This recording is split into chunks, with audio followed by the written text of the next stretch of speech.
It was a freezing New York night when Emily Turner stood alone on the Brooklyn Bridge.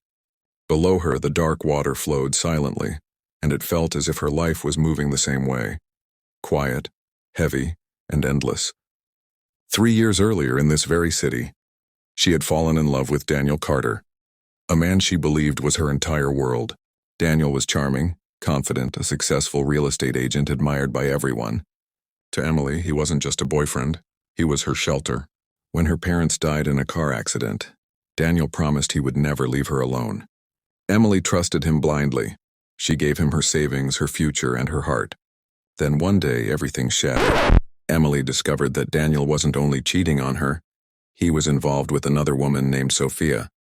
Worse, a loan taken under Emily's name had secretly been used to fund Daniel's business. When Emily confronted him, Daniel smiled coldly and said, "You're being emotional, Emily. You need therapy." That was the day something inside her died. Using his money and influence, Daniel painted Emily as mentally unstable.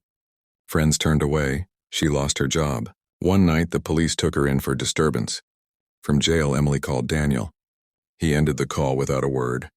Months later, Emily returned, but she was no longer the same woman. She moved to Chicago, took a new identity, and rebuilt herself from nothing.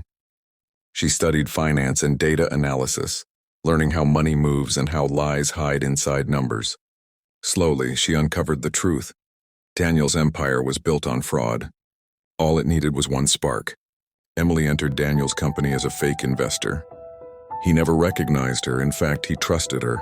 He openly confessed his crimes, tax evasion, illegal deals, hidden accounts, believing she was just another greedy partner. Emily recorded everything. One night, during a lavish party at Daniel's Manhattan penthouse, the FBI broke down the door. The next morning, every news channel reported, "Top real estate tycoon arrested in massive fraud scandal." In the interrogation room, Daniel saw Emily. For the first time, fear filled his eyes. You're alive?" His voice trembled. Emily looked at him calmly and said, "You said I was crazy, Daniel. Maybe you were wrong." The trial followed. Daniel lost everything, his money, his name, his power. But the story didn't end there. In prison, Daniel took his own life. When Emily heard the news, she collapsed onto the floor.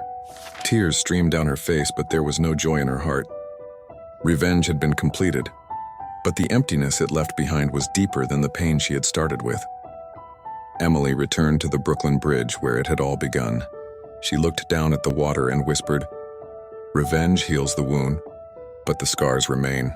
Then she walked away, alone but free for the first time in her life.